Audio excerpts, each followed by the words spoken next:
Bismillahirrahmanirrahim. Assalamualaikum warahmatullahi wabarakatuh. Perkenalkan, saya Monisa Syahendri dengan NIM 2311069006 dari program studi Rekognisi Pembelajaran Lampau D4 Manajemen Rekayasa Konstruksi jurusan Teknik Sipil Politeknik Negeri Padang. Pada saat ini, Monisa akan mempresentasikan presentasi singkat terkait tugas ketiga, pengadaan mata kuliah pengadaan barang atau jasa dan strategi tender dengan dosen pengampu yaitunya Bapak Dharma Hendra STMT. Tugas ketiga ini terkait dengan proses pencantuman produk barang atau jasa di katalog elektronik pada proyek jasa konstruksi.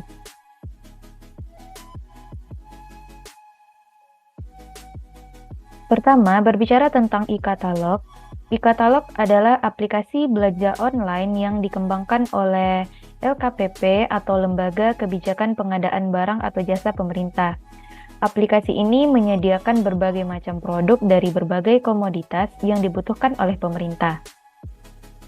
Sebagai salah satu aplikasi yang menjadi peluru dalam sistem pengadaan pemerintah, e-katalog berinovasi dengan bertambahnya fasilitas pelayanan informasi pada laman e-katalog untuk kemudahan pengecekan jadwal dan status kontrak katalog bagi penyedia. Penambahan fitur ini didasari atas kebutuhan penyedia akan informasi terbaru seputar status pemrosesan pada tahap prakatalog. Fitur ini memberikan efisiensi bagi para penyedia, karena penyedia tidak perlu datang langsung ke LKPP hanya untuk mencari informasi seputar katalog. Namun penyedia cukup mengakses laman https://katalog.lkpp.go.id/pelayanan informasi, seperti yang tertera pada tampilan layar berikut ini. Nah, yang dapat diakses di mana saja dan kapan saja, karena laman ini dapat diakses melalui telepon seluler atau smartphone. Dalam mengakses laman ini, penyedia juga diberikan kemudahan.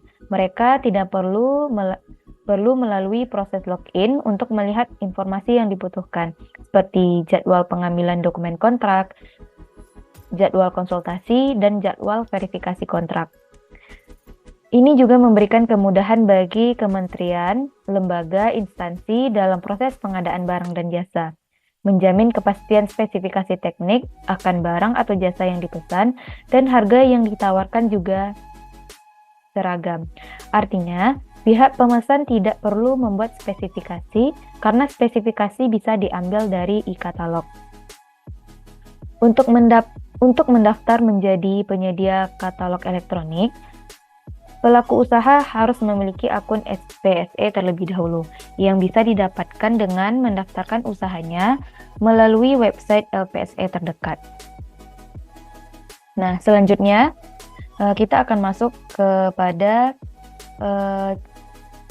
proses pencantuman barang atau jasa yang dilakukan pada katalog elektronik. Langkah yang pertama yang dilakukan adalah mengunjungi website e-katalog.lkpp.go.id.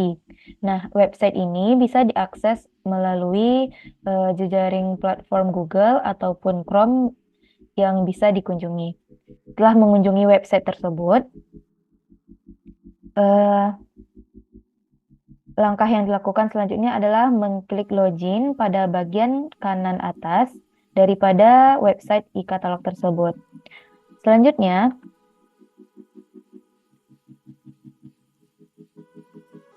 kita akan dipaparkan dengan tampilan seperti berikut dengan memasukkan username dan password yang dimiliki. Setelah itu, langsung klik login.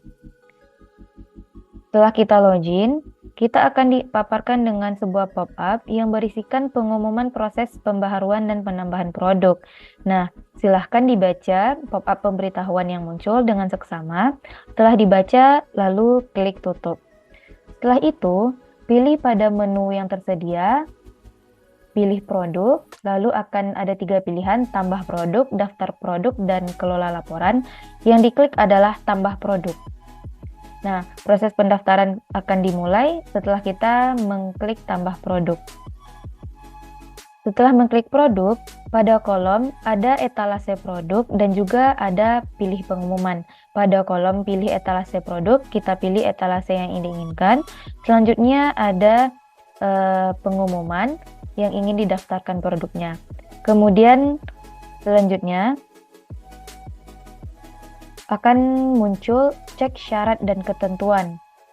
Nah, silahkan membaca cek syarat dan ketentuan untuk memastikan produk yang akan didaftarkan sesuai dengan dokumen pengumuman etalase yang kita pilih tadi.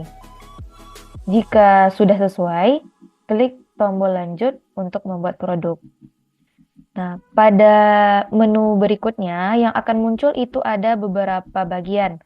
Ada informasi produk, ada KBKI, spesifikasi produk, wilayah jual dan harga produk, dokumen pendukung harga, dan tayangkan produk.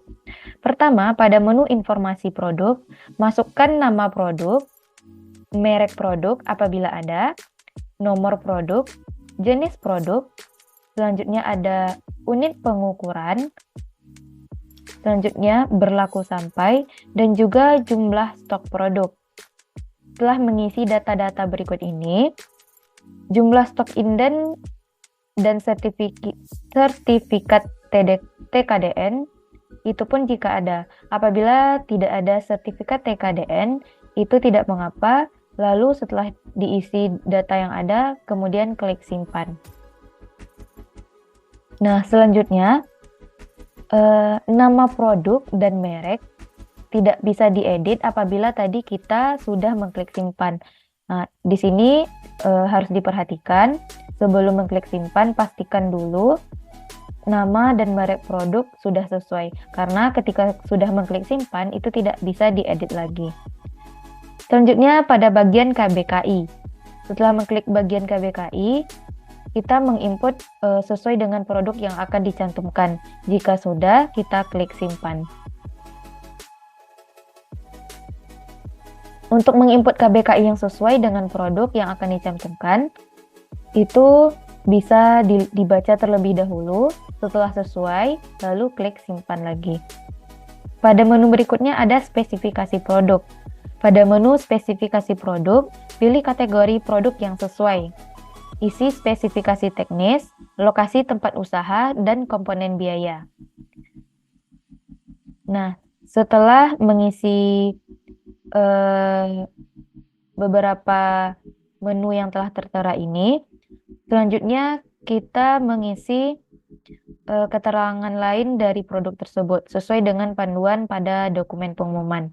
Nah, untuk gambar, kita klik tambah gambar untuk memilih gambar produk yang akan dicantumkan. Klik tambah lampiran jika ada dokumen pendukung produk, kemudian klik simpan.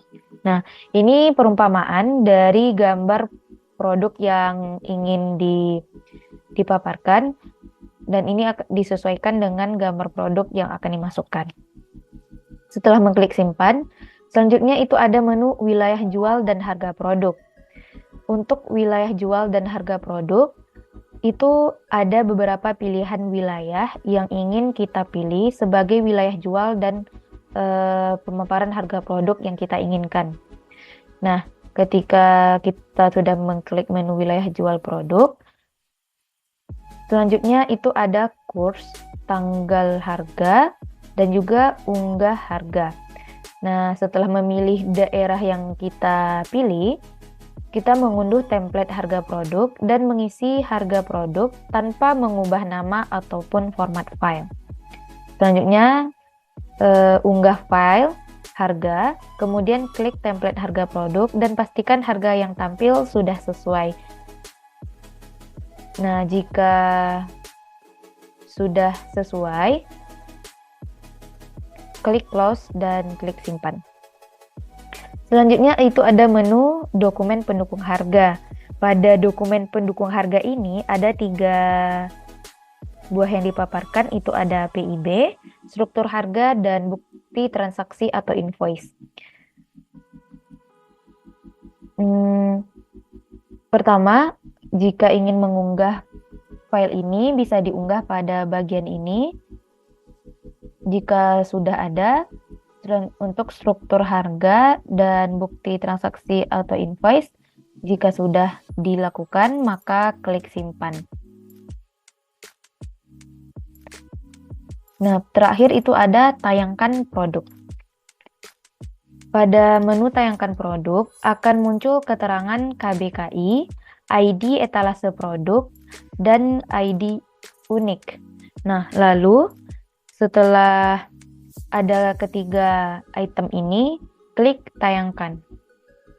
Nah, pada daftar halaman produk, pilih etalase produk yang baru saja kita cantumkan tadi. Kemudian kita klik cari data. Nah, di sini ada etalase produk, pengumuman, jenis produk, status produk, apakah dapat dibeli, apakah dapat ditayangkan. Nah, setelah memilih etalase produk yang baru saja dicantumkan, lalu klik cari data yang berwarna merah pada bagian kiri bawah ini. Selanjutnya, pada daftar produk akan muncul produk yang baru saja kita cantumkan dengan statusnya. Di sini mulai dari nomor, gambar, produk, etalase produk, nama penyedia, status produk, status tayang, apakah dapat dibeli, apakah dapat ditayangkan, apakah dapat diubah, dan ada hapus. Selanjutnya, pada status tayang, bisa teman-teman lihat, itu ada radio button I untuk melihat detail syarat dan kondisi untuk tayang produk. Lalu diklik, sehingga di sini akan muncul seluruh syarat dan kondisi yang sudah terpenuhi dan statusnya tayang. Nah, di sini sudah dipaparkan berbagai informasi mulai dari nama produk, nomor produk masih aktif atau tidak, dan beberapa informasi lainnya. Dan juga di sini ada syarat dan kondisi, yaitu syarat dan kondisinya apakah terpenuhi, produk dapat ditayangkan, status kontrak, ada penawaran, tanggal berlaku produk, tanggal mulai berlaku kontrak, tanggal selesai berlaku kontrak, kontrak masih berlaku, dan stok produk unlimited atau jumlah stok produk. Nah, di sini pada menu ini, klik pada nama produk untuk membuka halaman produk. Nah, klik pada menu produk ini. Pada halaman produk ada menu spesifikasi yang berisi detail produk yang sudah dicantumkan. Di sini sudah ada gambar, sudah ada lokasi untuk melihat harga, sudah ada stoknya juga, dan juga ada masa berlaku produk. Nih, berikut beberapa informasi yang akan muncul ketika kita sudah mengklik tadi. Terdapat pula riwayat produk, lampiran dokumen, laporkan diskusi produk, dan dokumen pendukung harga.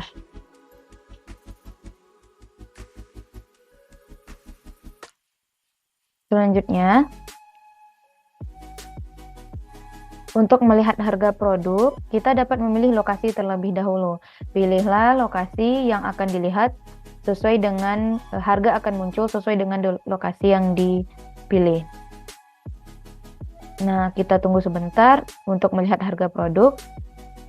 Nah, maka akan muncul laman seperti berikut yang berisi nama dengan PT-nya, katalognya, bahannya, dengan harga sekaligus wilayah yang kita pilih tadi, dengan jumlah stok yang ada, dan di sini juga terdaftar lokasi yang kita pilih tadi. Nah, itulah beberapa langkah yang dilakukan dalam proses pencatuman barang atau jasa di katalog elektronik. Baiklah, dari beberapa langkah yang sudah Monisa paparkan, semoga bermanfaat dan mohon maaf apabila ada kesalahan dalam penyampaian. Terima kasih telah menyaksikan video ini. Wassalamualaikum warahmatullahi wabarakatuh.